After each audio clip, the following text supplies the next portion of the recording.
Hoor julle, welkom by Crosstalk, waar ons voor die kruis gaan staan, elke dag.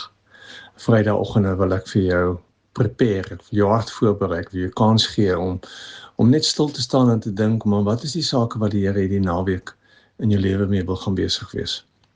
Ek kon nie anders dink as die voorbeeld van iemand wat hom voorberei vir 'n marathon nie. Ons het altyd die gesegde gehad, jy moet genoeg myle op jou voete kry.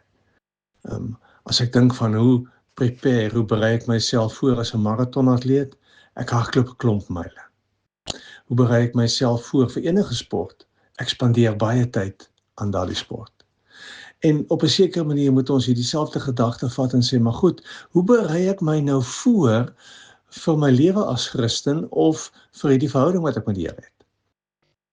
En dalk begin dit by die gedagte dat we've got to cultivate the habit to spend time with God. Want dit is waaroor geloof gaan, om in God se teenwoordigheid te leef, om naby aan God te leef. Want dan leer jy wat vir God belangrik is.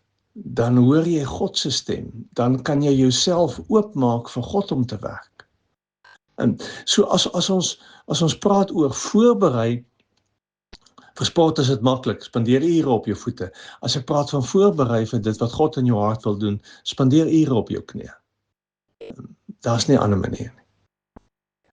So as jy iets in jou lewe wil sien wat moet verander, iets in jou lewe waar die Here moet werk, as daar situasies is waar jy bekommerd is, as jy hartseer is, as jy bang is, as jy nie weet wat voor lê nie, spandeer ure op jou knie.